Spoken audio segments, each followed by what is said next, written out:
orang itu cara berpikir nuruti nafsu, itu yang bahaya. Makanya Quran ngritik ara'aita man ittakhadha ilahahu hawa. Orang yang cara berpikir itu nuruti hawa nafsu. Kalau zaman Nabi, zaman sahabat, zaman ulama itu enggak seperti itu. Sehingga cara berpikir itu mudah.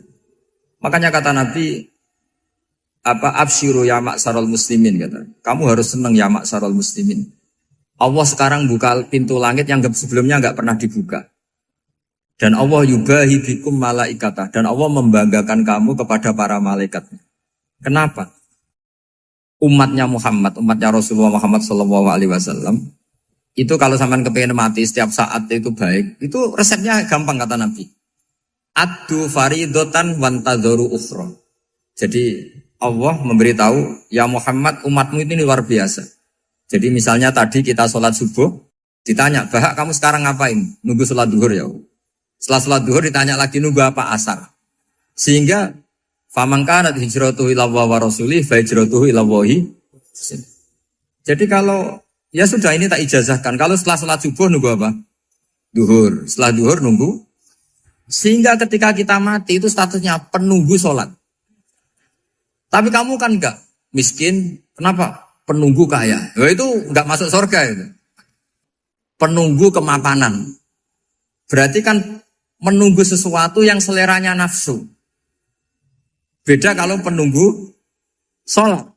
Berarti kamu di dunia menunggu ritual ibadah. Maka di antara ijazahnya Nabi apa? Addu faridotan wantadzoru ukhra. Melakukan satu fardu.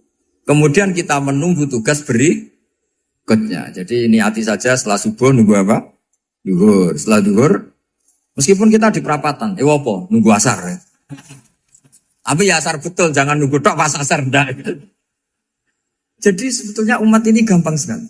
Jadi di antara kebanggaan Allah, yubahi itu Allah bangga dengan malaikatnya adalah umat ini adalah addu faridotan wantadzoru ukhra, melakukan satu fardu kemudian menunggu fardu yang lain.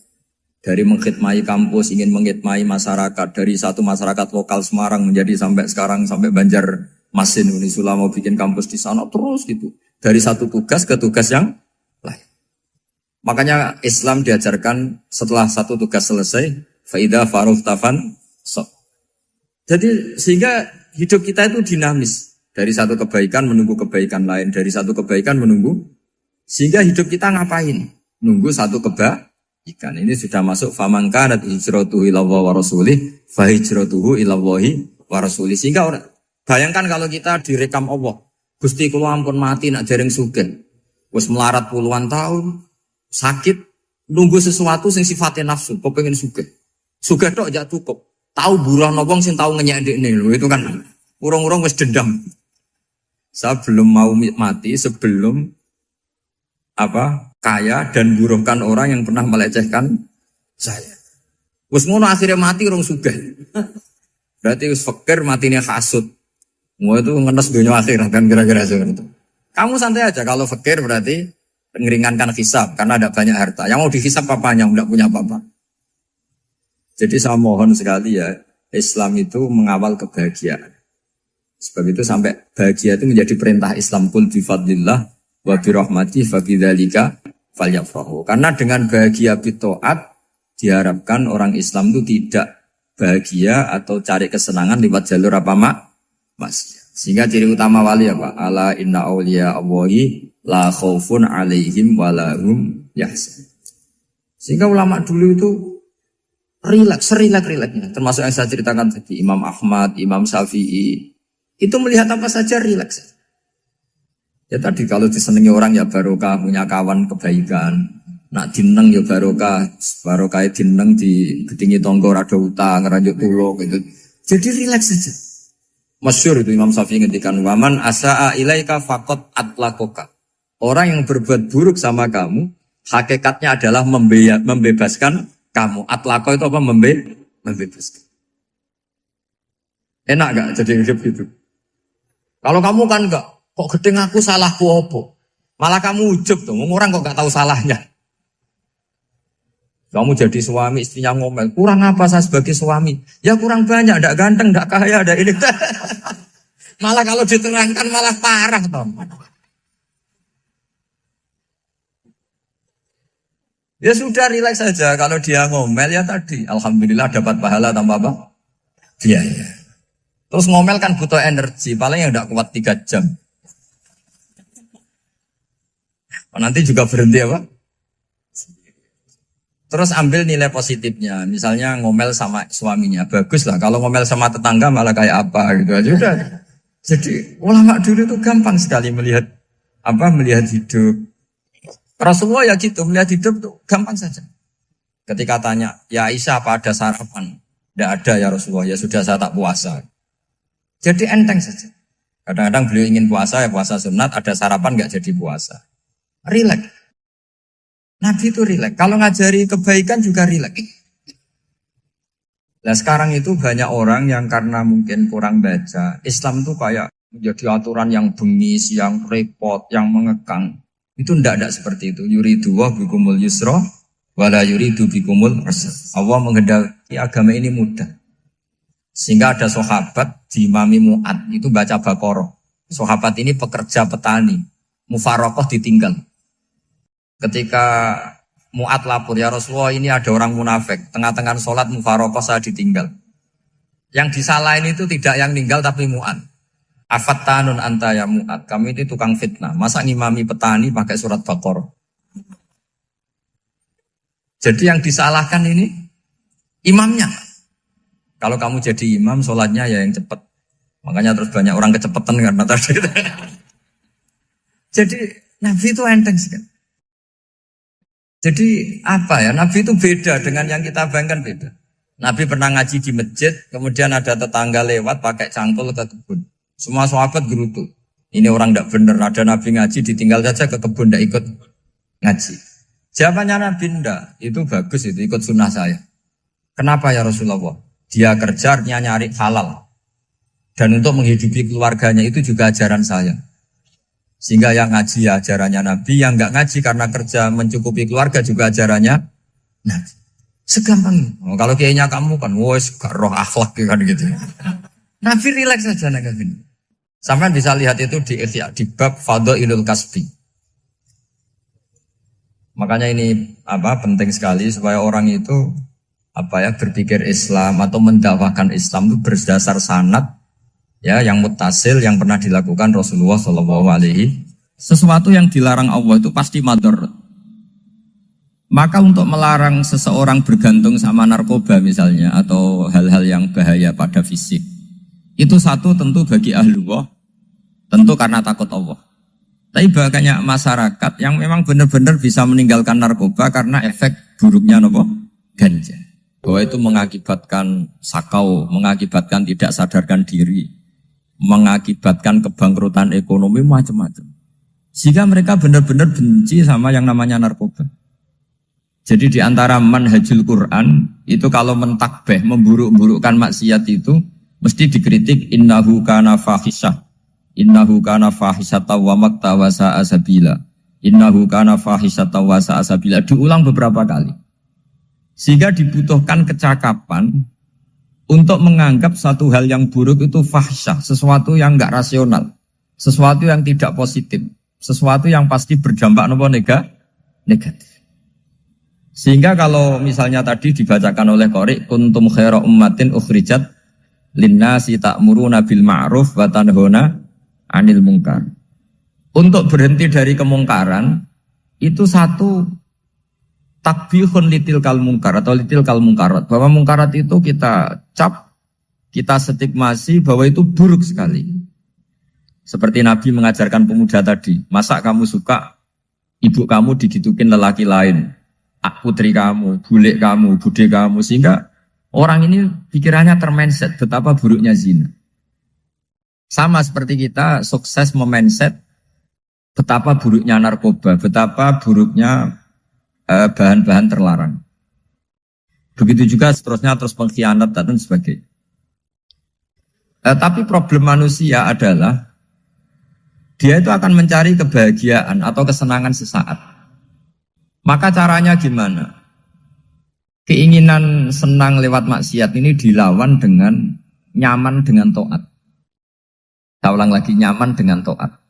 Sehingga ulama dulu punya kalimatul munajat, artinya kalimat hubungan pribadi sama Allah yang menjadikan orang itu nyaman. Dan ini yang diajarkan kitab-kitab tasawuf. Kitab tasawuf itu sukses mengajarkan melihat alam raya ini semuanya nyaman, termasuk yang mengecewakan. Itu dianggap nyaman. Saya berkali-kali mengajarkan ilmu ini karena ini musalsal ila Rasulillah SAW.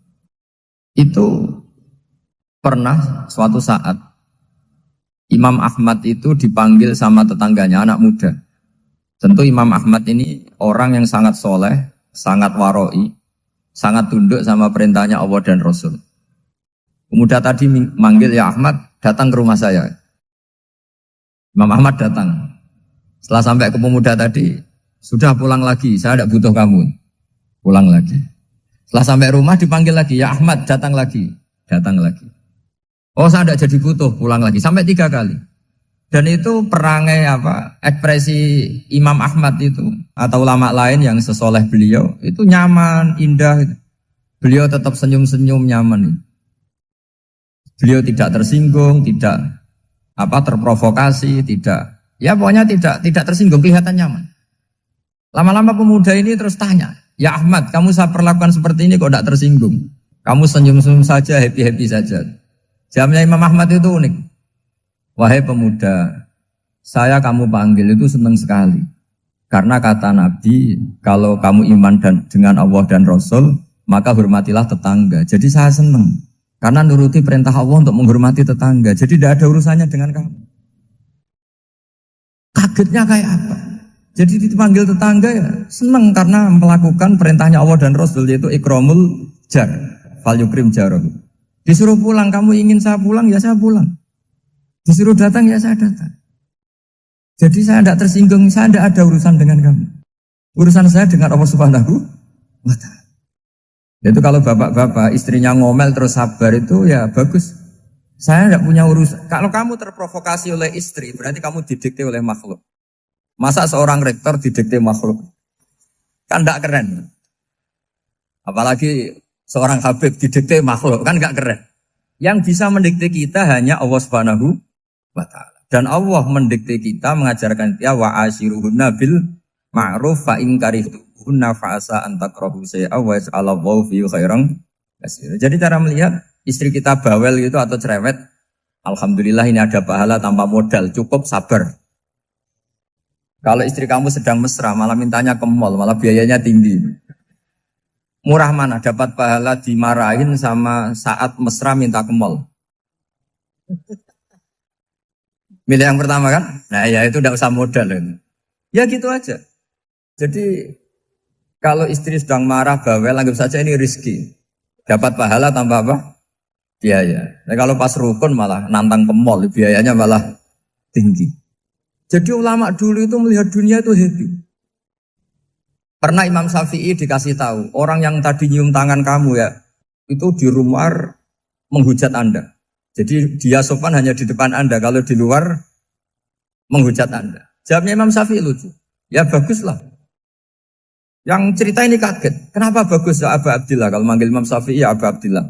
Ya berarti saya masih wibawa, di depan saya tidak berani katanya.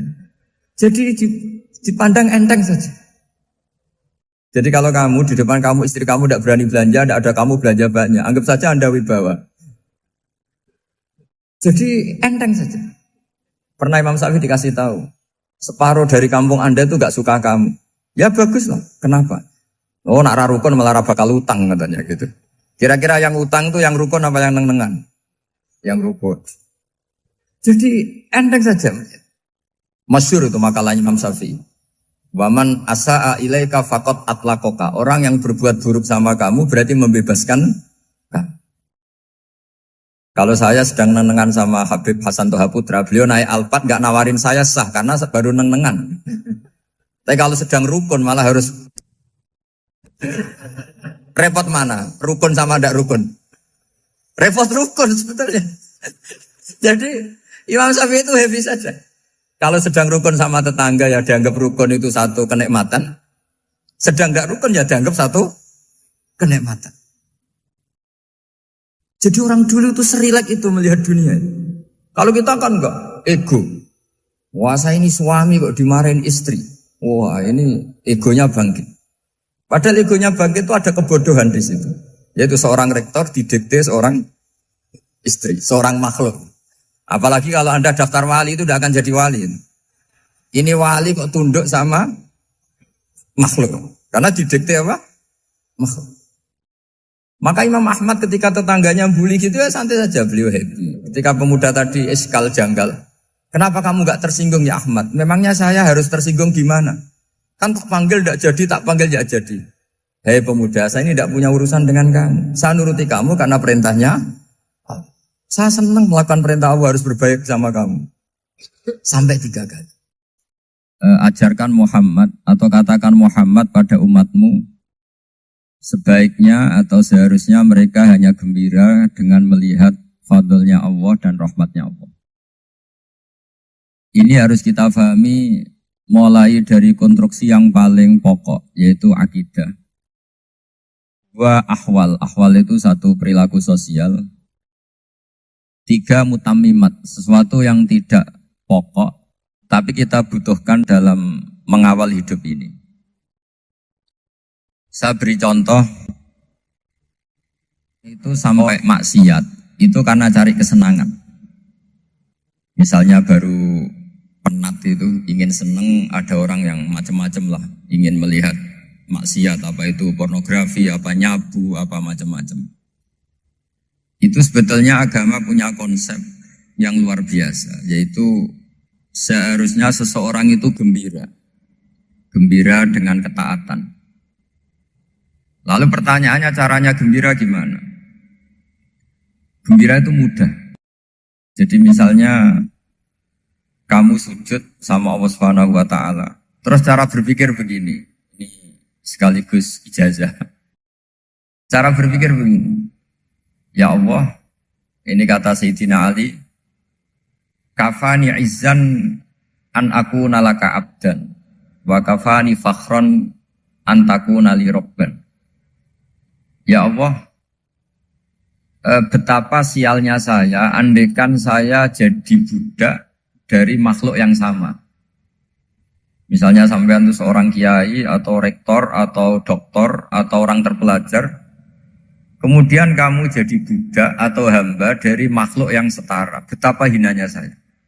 Maka kata Sayyidina Ali, ya Allah saya ini cukup bahagia, cukup bangga karena jadi budak, jadi hamba dari zat yang super atau yang maha super. Jadi kok Allah Subhanahu wa ta'ala. Sehingga ada kebahagiaan yang luar biasa karena menjadi hambanya Allah Subhanahu wa ta'ala. Setelah bangga dengan jadi hambanya Allah, maka kita akan malu. Malu misalnya kok saya bahagia itu nunggu melihat pornografi, melihat maksiat. Itu terus menjadi malu. Kenapa saya bisa didikte oleh hal-hal seremeh itu? Ya, kita malu karena didikte oleh hal-hal yang seremeh itu. Karena kita didikte oleh nafsu. Jadi izzatun nafsi, satu harga diri seseorang itu harus dihidupkan untuk hanya tunduk kepada Allah Subhanahu. Sehingga Nabi itu melatih satu logika tarkul ma'asi. Nabi itu dulu ketika ada seorang pemuda yang ya karena mungkin pemuda ya, dia itu mau masuk Islam, tapi uniknya kata pemuda tadi, saya masuk Islam tapi asal dibolehkan bebas zina. Jadi ini agak sableng gitu. Jadi mau masuk Islam syaratnya dibolehkan apa? Zina atau free sex gitu. Karena orangnya agak hiper. Itu Nabi tidak langsung mengancam dengan neraka enggak. Ketika mau pamit gitu semua sahabat melarang. Mah itu jangan, kamu jangan suan Nabi, itu permintaan yang nggak masuk akal. Setelah lama ditahan, terjadi kegaduhan di masjid, Nabi dengar, itu ada apa itu? Itu ada pemuda yang mau masuk Islam tapi yasta'dzinuhu fi zina. Tapi mereka minta izin Nabi untuk tetap boleh zina. Kata Nabi, pemuda itu suruh masuk, suruh menghadap saya. Ketika menghadap Nabi, saya ulang lagi ketika menghadap Nabi, Nabi mengajarinya itu luar biasa. Nabi tidak langsung mengancam dengan neraka atau dengan azab tunda. Tapi kata Nabi, atuhibbuhu li ummik. Kamu suka kalau ibu kamu tuh jadi demenannya orang banyak. Oh enggak ya Nabi, yang demen ibu saya tak bacok kan. Karena ini ya agak preman, di mana-mana orang nakal agak preman. Terus atuhibbuhu li bintik. Kamu suka kalau putri kamu ya digitukan orang-orang. Oh ya enggak Nabi, yang gitukan putri saya tak bacok. Atuhibbuhu li kholatik. Kamu suka kalau bule kamu digitukan. Atuhibbuhu li ammatik. Kamu suka kalau saudara bapak kamu digitukan. Nabi itu mengeset ya. Cara sekarang itu cuci otak mungkin. Nabi itu meluruskan otaknya anak muda itu. Betapa buruknya zina. Cara bahasa Arab ditakbih. Betapa buruknya zina. Kamu suka kalau korbannya ibu kamu, putri kamu, bude kamu, bule kamu. Sehingga orang itu matur ya hasbuka ya Rasulullah, ini sudah cukup. Saya tidak pernah melihat sesuatu seburuk zina. Jadi fa'alqallahu fi qalbihi bughdha zina. Kemudian Allah meletakkan di hatinya, menanamkan benci zina. Sehingga akhirnya pemuda tadi menjadi iffah, menjadi menghindari zina. Artinya begini ya, ini mungkin yang lolos dari para kita sebagai dai, kita tidak belajar banyak tarbiyahnya Rasulullah Shallallahu Alaihi Wasallam. Jadi kalau kita benci maksiat, itu jangan hanya ditakhdir, ditakutkan neraka itu enggak. Jangan hanya itu. Tapi di logika. Jadi kalau kita menghindari maksiat, itu selain karena takut azab, itu ada logika. Ada rangkaian pikiran yang menjadikan kita anti satu perbuatan apa maksiat. Jadi misalnya gini ya, kira-kira ginilah kalau contoh gampang itu. Ada orang gitu ya, nyanyi dengan pakaian yang mungkin pornografi gitu. Mungkin pemuda-pemuda ingin melihat itu, tapi bisa diobati gini. Kok enak dekne mergawe kok tak bayar ya, aku kehilangan duit. Meskipun dengan logika yang agak serampangan, yang penting menjadi kita ini punya harga diri untuk tidak tergantung hal-hal seperti itu. Sehingga Nabi itu cara menggambarkan tadi mulai atuhibbuhu li ummik, kalau ibu kamu jadi demenannya orang lain. Pemuda tadi bilang yang demen ibu saya mau saya bunuh. Ditambah lagi atuhibbuhu li bintik. Bagaimana kalau korbannya putri kamu, bule kamu, bude kamu. Sehingga terus si pemuda tadi betapa buruknya zina. Betapa murahnya zina. Akhirnya pemuda tadi alqawwa fi qalbi bughdha zina. Terus kemudian pemuda tadi itu sangat membenci dengan apa? Berzina. Nah, pikiran-pikiran seperti ini harus kita tanamkan. Harus kita tanamkan supaya orang itu benci melakukan maksiat. Karena satu memang takut suhtullah, takut dibendu Allah atau dibenci Allah. Dua, memang logika kita mengarahkan tidak maksiat. Saya beri contoh ya, betapa pentingnya mindset ya, cara berpikir.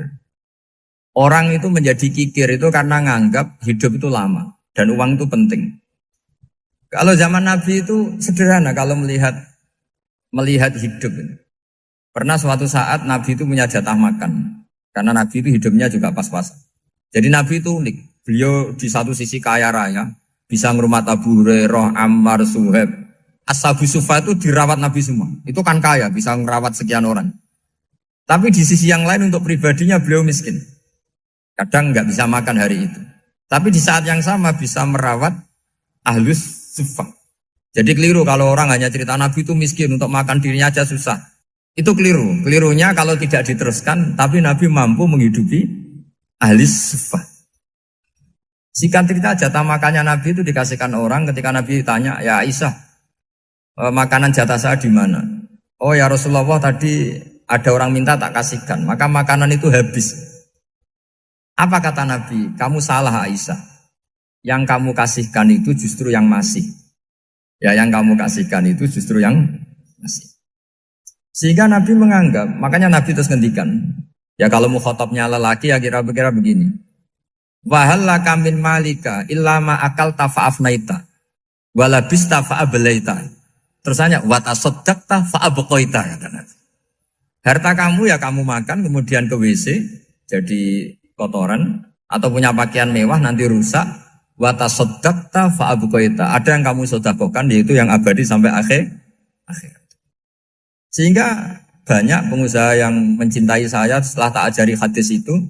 Misalnya punya uang 1 miliar karena dia spekulan atau pedagang rawan bangkrut, disedekahkan ke masjid 50 juta, yaitu yang abadi. Jadi kalau suatu saat bangkrut, dia masih punya uang 50 juta di akhirat. Jadi Nabi itu mengajari sedekah itu apa? Ya sedekah itu pengabadian uang.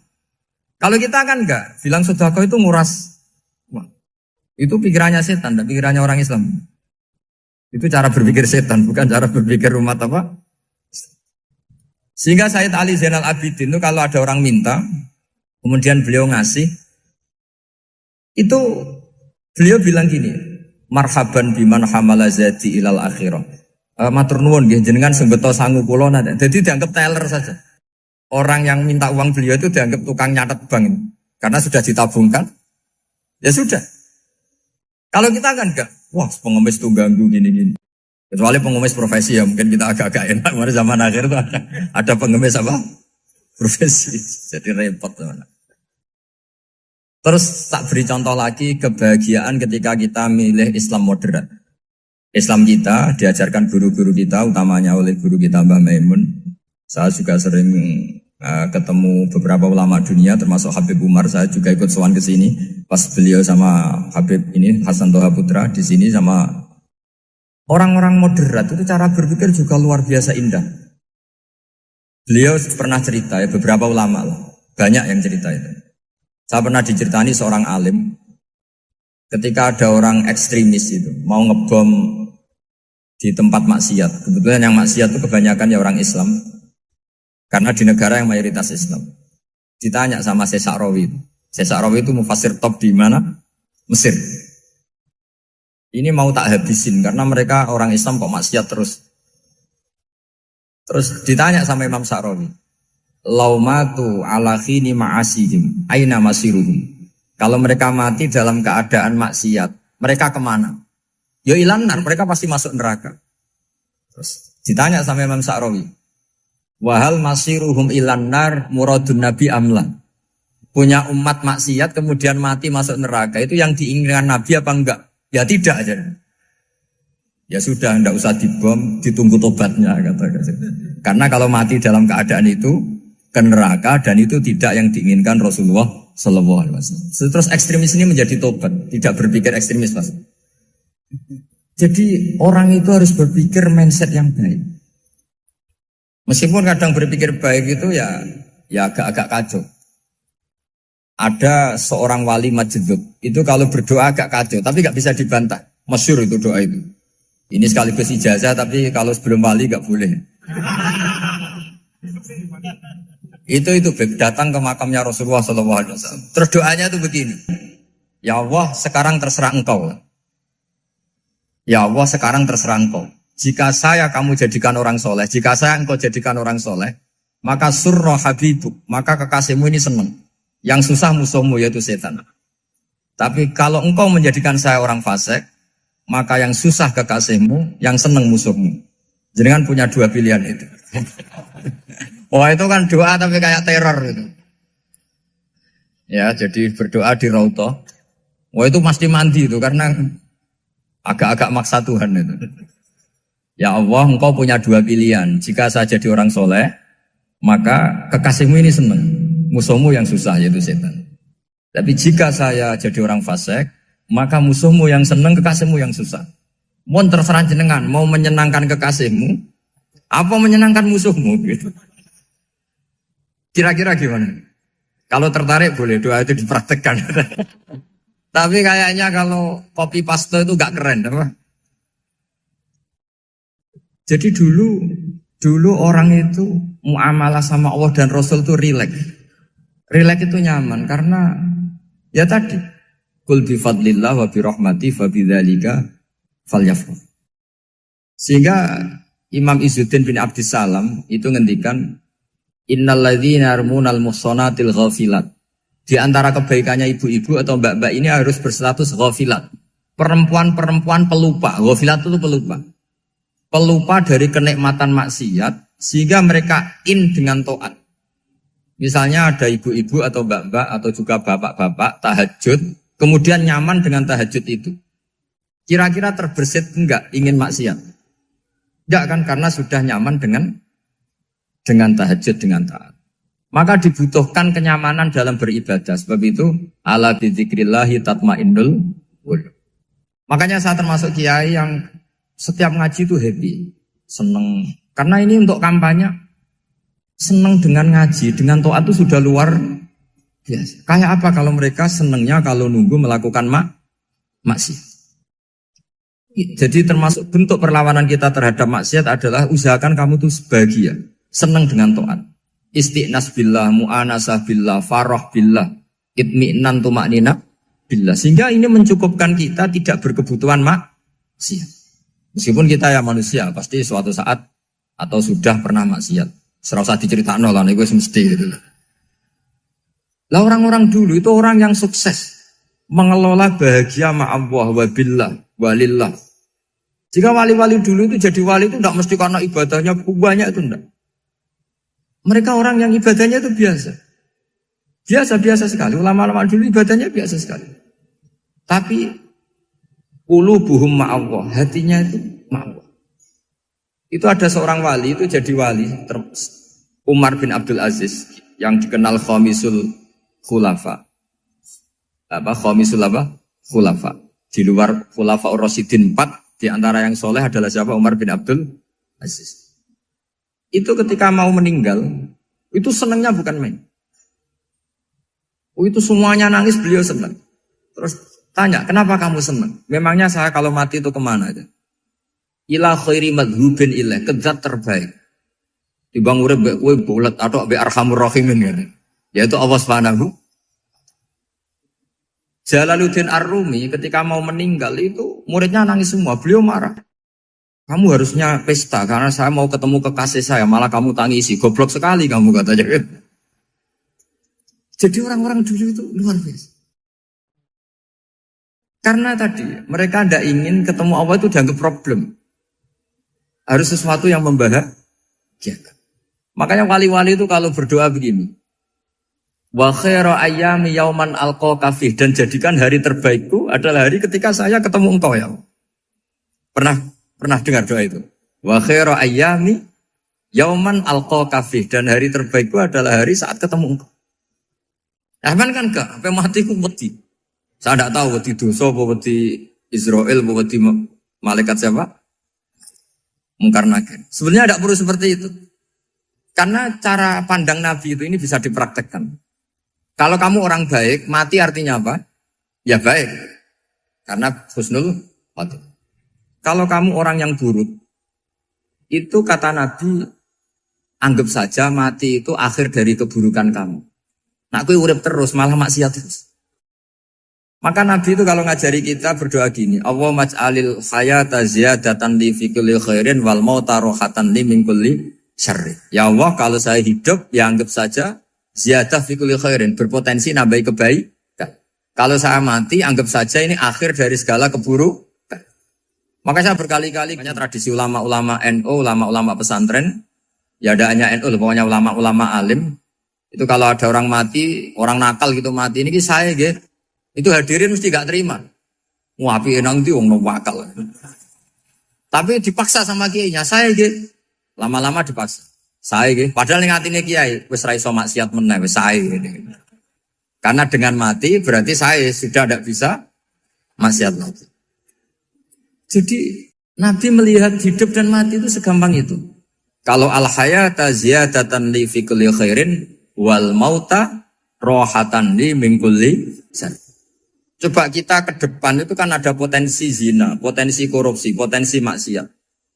Yang bisa menghentikan potensi itu apa coba? Mati ya, udah pintar ya. Sudah maju berani mati. Berani. Tapi jangan di sini ngel-ngelo panitia. Artinya yang selama ini kita risau dengan kematian, dengan apa? Nabi ngajari kita tadi. Allahumma maj'alil hayata ziyadatan li fi kulli khairin wal mauta rohatan li min kulli syarr. Ya Allah, jadikan hidup ini sebagai bekal menambah kebaikan, dan suatu saat kalau saya mati, semoga itu akhir dari segala keburukan. Jadi artinya Nabi itu ngajari kita itu positif terus. Sama seperti ulamanya tadi. Nak lagi rukun mbek tonggo ya sanggep ae kanca keapian. Nak nenengan ben ra utang ngoten. Dadi pokoknya penak terus itu. Nak bojo lagi ngamuk alhamdulillah gak ngajak blonjo. Nak pas rukun ya alhamdulillah kok lagi rukun. Jadi gampang semua. Makanya ada seorang alim itu ngendikan begini, ada yang tanya. Saya tuh dulu ketika kaya, teman saya sering main ke saya. Setelah saya miskin gak ada teman-teman yang ke saya.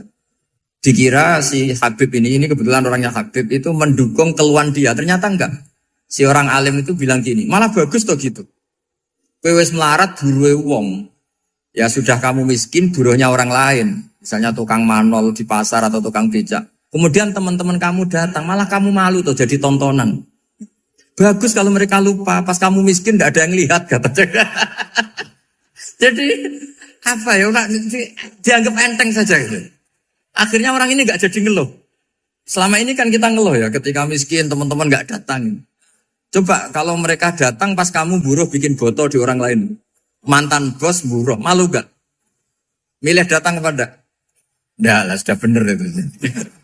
Jadi ulama dulu itu, makanya sering baca biar tahu solusi hidup. Jadi ulama dulu itu gampang sekali melihat kehidupan itu. Gampang sekali, indah, gampang. Kebahagiaan ini pula yang harus kita latih dalam melakukan ketaatan. Tapi memang obsesi saya terbesar atau cita-cita saya terbesar memang setiap ngaji saya ingin orang mukmin semuanya itu bahagia. Dengan bahagia itu mereka tidak neko-neko ingin mencari kebahagiaan lewat jalur apa maksiat. Sehingga dalam konstitusi ulama yang ditulis di kitab-kitab usul fikih, dan itu kitab yang saya kaji, selalu saya kaji. Itu membela-bela sesuatu yang mubah itu sampai luar biasa. Karena melihat mubah itu, misalnya Anda tidur itu berstatus mubah. Anda bermain catur berstatus mubah. Anda rileks sama teman jagungan semalam dengan teman rektor atau dosen atau yayasan itu, melihatnya bukan mubah, tapi tarkul maksiyah. Misalnya saya semalaman asik Musamarah itu jagungan malam sama Habib Toha Al-Munawwar. Itu awang hitungnya bukan, wah ini jagungan ngalor ngidul tidak penting tuh enggak. Malam itu bahak tidak ke dugem, tidak ke tempat maksiat. Sehingga ada ulama yang mengatakan mubah itu enggak ada. Saya ulang lagi, mubah itu enggak ada. Kan umumnya ulama bagikan wajib, ya kan, haram itu. Terus diantaranya mubah, sunat, makruh.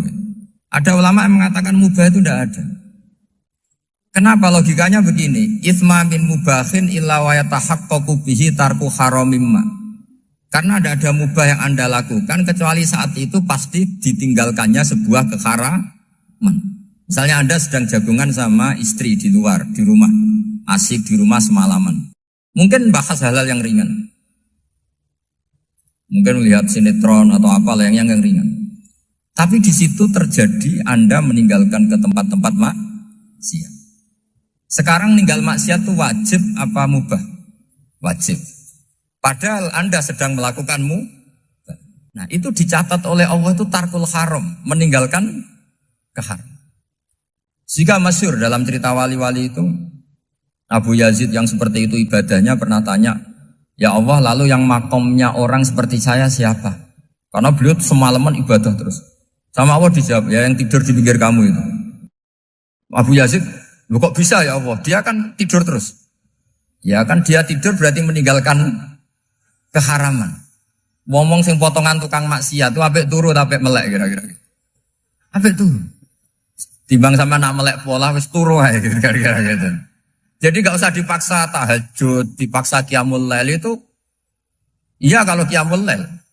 Kalau dapat informasi, kesini ikut saya, terus katut kan repot. Jadi perlawanan terhadap maksiat itu sebetulnya gampang dalam Islam. Karena tadi, nggak ada sesuatu yang mubah, kecuali saat dilakukan berakibat meninggalkan keharaman. Mudah sekali. Jika banyak orang jadi wali itu karena melakukan mubah. Itu ada orang jadi wali itu karena sering makan. Ya makan-makan biasa itu. Karena ketika makan, ya Allah, betapa doifnya saya. Katanya saya presiden, katanya saya rektor, saya kiai. Ternyata kalau nggak makan tuh lemes. Apa hebatnya makhluk yang bergantung makhluk yang lain, yaitu makanan. Nah karena seperti itu terus dia al-laja ilallah, terus dia sungkeman ning Allah. Betapa lemahnya saya. Sebab itu ketika Quran mengkritik dan dengan tanda kutip kemungkinan Tuhannya Isa bin Maryam, itu ngeritiknya sederhana Quran itu. Mal masih ibnu Maryam illar rasul qad khalas min qablihir rusul wa ummuhu siddiqah kana yaqulanit to'am. Isa itu tidak Tuhan, wong dia makan. Kamu kebayang enggak misalnya punya Tuhan, wah tadi Tuhan mampir ke rumah saya, dia lemes. Setelah tak kasih makan sehat lagi gitu. Itu kan enggak kebayang. Gitu. Tapi Tuhan marung di rumah saya, lemes tak gratisin, kayaknya enggak punya uang gitu. Setelah makan wah gairah lagi. Kebayang enggak punya Tuhan seperti itu. Sehingga Quran kalau gojlok sederhana, karena yakulanit to'am. Sehingga wali-wali itu kalau makan itu sadar lemahnya dirinya, betapa dirinya tergantung makanan. Sesuatu yang tergantung itu artinya tidak hebat, tidak Tuhan. Jadi untuk menjadi wali, untuk menjadi dapat ridhonya Allah itu sebenarnya sederhana. Termasuk ada cara jadi wali yang agak kacau, tapi ini ya benar, asal niatnya benar. Misalnya Unisula besar, ya kurang besar lagi. Kita sudah punya uang, kurang banyak uang lagi. Itu Nabi Ayub, itu kan seorang nabi. Pernah diuji, oh ini ada di Sahih Bukhari. Nanti kamu tanya, hadisnya Sahih enggak? Ini ada di Sahih Bukhari. Kadang orang kota itu aneh. Enggak ahli hadis tapi tanya, Sahih enggak? Padahal andai kan dibodohi Sahih, ya ngandel saja. Jadi kadang ya aneh. Oh enggak tahu kok tanya. Itu Nabi Ayub itu sudah kaya, pas itu sudah kaya. Bukan cerita yang masih miskin, memang sudah kaya. Beliau di kamar dihinggapin satu belalang dari emas. Setelah belalang itu dikejar, ternyata yang jenis itu banyak, semuanya dari emas. Ngambil sana sini, ini yang kesa ini dipenuhin, saku ini dipenuhin, sampai banyak. Sama Allah digojlok. Kamu itu Nabi saya. Kenapa kamu mengumpulkan harta sebanyak itu? Kamu itu Nabi saya kok rakus? Jawabannya, ya Allah, siapa yang bisa kenyang dari rahmatmu? Gitu. Ya, jadi kalau kamu punya uang 1 miliar, kok ingin 1 miliar 100, ingin 1 miliar 200, itu cara ngitung bukan uang. Ya Allah, siapa yang bisa kenyang dari rahmatmu? Karena rahmat Allah tidak terbatas, sudah Gusti tenang saja. Meskipun saya gini, rahmat Anda tidak akan habis. Sehingga waroi ada ilmunya, tomak juga ada ilmunya. Termasuk ragus itu juga ada ilmunya. Misalnya begini, ini contoh ragus yang ada ilmunya begini. Ini saya beri contoh. Mungkin yang boleh niru orang-orang soleh, kalau nggak soleh jangan. Imam Syafi'i ini cerita nyata. Imam Syafi'i itu dulu ketika ngaji masih muda itu nggak suka sama guru yang kaya. Kebetulan dia punya guru miskin terus. Namanya Sufyan As-Tsauri itu miskinnya Masya Allah. Sufyan bin Uyainah juga miskin. Jadi dia miskin punya guru miskin terus. Sehingga idolanya ya sama guru-guru yang miskin. Suatu saat guru-guru ini menyarankan dia ngaji Imam Malik. Imam Malik itu kaya raya. Itu babutnya Imam Malik kalau diinjek itu mata kakinya tidak kelihatan saking halusnya. Kalah Indonesia kalah. Imam Malik tuh gaya. Kalau ngaji di kursi tinggi terus pakai bukhur itu, pakai jubah Arab yang mahal. Pokoknya mewah kali Imam Malik. Terus dia mulai ini kiai kok kaya. Kemudian setelah beliau alim tanya, saya harus ngaji siapa setelah ilmu jenengan habis kira-kira gitu. Kata Imam Malik, sudah kamu tidak usah perlu ngaji saya, kamu sudah alim alama. Terus Imam Malik datang ke Baki. Zaman itu Baki itu semacam kayak rentalan ya, semacam Grab lah kalau dulu. Mana kafilah yang mau ke Irak? Ya sudah terus. Oh kita mau ke Irak. Ini antar ke Muhammad bin Hasan As-Syaibani. Itu dibiayai sama Imam Malik. Grabnya ya dibayarin, itu kafilahnya itu ya dibayarin. Imam Syafi'i disangoni surrotan min dhahabin. Jadi satu kepes uang dikasihkan. Itu pernah tak hitung semurah-murahnya itu sekitar 60 juta. Imam Syafi'i mulai mikir, kiai yang saya kritik lomo, sing kiai miskin tak puji, gak pernah ngamal kan, tentu orang miskin. Setelah datang ke Muhammad bin Hasan As-Syaibani, beliau itu pakar usul fikih, muridnya Abu Hanifah. Beliau al-usuli, pakar usul fikih. Itu Muhammad bin Hasan As-Syaibani itu kalau ngitung emas, itu di ruang tamu. Uangnya miliaran, emasnya banyak. Dari kota ini dipindah ke kota ini. Mas, kalau ngitung di ruang tamu. Bukan di kamar, di ruang tamu. Imam Syafi'i tambah kaget. Imam Malik kayak gitu sudah saso, Al-Malik ini kaya raya. Setelah Imam Syafi'i kelihatan kaget, digojlok sama Muhammad bin Hasan Asy'ibani karena beliau senior. Ata'jabu min hadza, kamu aneh melihat ini? Iya. Kenapa? Ulama kok kaya raya. Terus kata Muhammad bin Hasan, ya sudah, uang ini tak kasihkan orang-orang fasik, binti gue demenan, gue nyabu, gue macam-macam. Oh jangan, nanti dipakai maksiat. Pun jenengan mawon sing suka. Semenjak itu Imam Syafi'i rubah mindset. Jadi kalau kampus ini ingin akreditasi A, ingin mulia, ingin apa, kamu ridho kalau yang punya prestasi seperti itu adalah orang-orang fasik. Ridho enggak? Enggak kan? Maka didoakan ini. Nah itu namanya berpikir secara usuli. Kamu jangan hanya nuruti karena berpikir waroi terus kamu benci kekayaan. Apa enggak bisa seperti itu? Karena pangkat dan kekayaan ketika dikelola secara kesolehan maka akan menjadi energi positif yang luar biasa. Semenjak itu Muhammad bin Hasan Asy'ibani berhasil mendidik Imam Syafi'i. Sampai akhirnya keterusan Imam Syafi'i berpendapat kalau orang Islam bisa bikin rumah tingkat kok punya rumah reok itu haram. Akhirnya keterusan. Kalau bisa jadi bupati kok jadi ketua RT juga haram. Karena al-Islam ya'lu wala yu'la alaih. Islam itu luhur bukan bisa diluhurin. Sehingga rata-rata orang Syafi'iyah termasuk kiai-kiai Indonesia itu rata-rata ya agak-agak politikus. Ya agak-agak kedonyan, mungkin sebagian kedonyan tenan gitu. Karena gak ridho gitu loh. Kalau kesempatan itu dikuasai orang fasik kemudian menjadi kekuatan maksi. Coba kalau bupati itu orang yang fasik. Kemudian programnya supaya rakyat seneng semalaman dangdutan yang purno misalnya. Supaya rakyat seneng dibolehkan dugem, dibolehkan judi. Tapi kalau yang jabat orang soleh kan ada beberapa perda yang menolak penyakit apa? Masyarakat. Jadi kamu jangan melihat bahwa kepangkatan ini hanya sebagai alat korupsi, alat otoriter, enggak. Asal kena orang soleh, maka ini menjadi energi kesolehan atau energi positif. Sebab itu ketika Allah muji para nabi yang soleh, diantaranya disifati apa? Faqad ataina ala Ibrahim al-kitab wal hikmata, terusannya wa atainahum mulkan azim. Dan Nabi Ibrahim dan keluarganya tak kasih kerajaan yang besar. Nah sekarang masih banyak orang yang cara pandang ngapain bikin unisula yang megah, ngapain berambisi punya akreditasi A dan sebagainya. Menyoal seperti itu salah secara usul fikih. Karena secara usul fikih kesempatan yang baik tentu harus diperjuangkan oleh orang-orang yang soleh. Karena ini supaya jadi otoritas yang positif. Itu dulu ada latihannya. Jadi orang dulu itu gampang sekali ketika milih miskin ditanya, kenapa miskin? Saya ingin hisab saya ringan. Tapi ketika mereka kaya, yang soleh, supaya harta ini tidak dipakai orang yang nanti dipakai maksiat. Kita misalnya orang soleh mau pangkat, karena kita ada ridho, kepangkatan itu dipegang orang maksiat, kemudian menjadi energi maksiat. Begitu juga seterusnya. Maka ulama dulu itu rileks.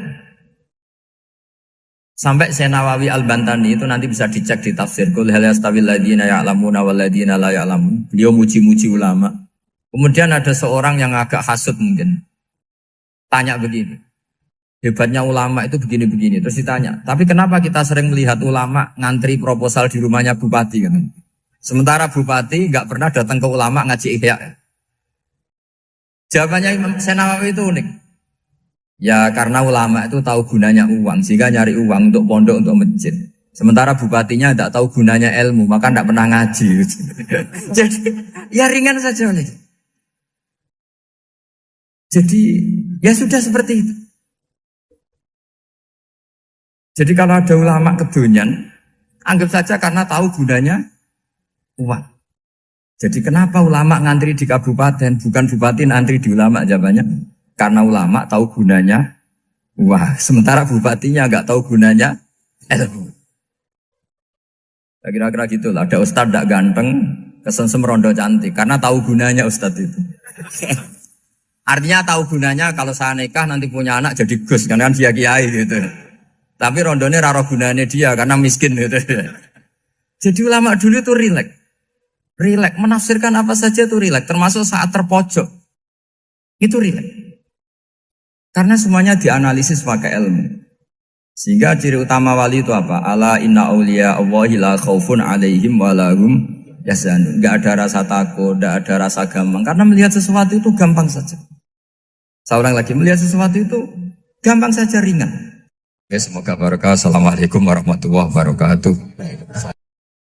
Mudah-mudahan apa yang telah disampaikan tadi bisa menambah keimanan kita dan ketakwaan kita kepada Allah Subhanahu wa taala. Assalamualaikum warahmatullahi wabarakatuh.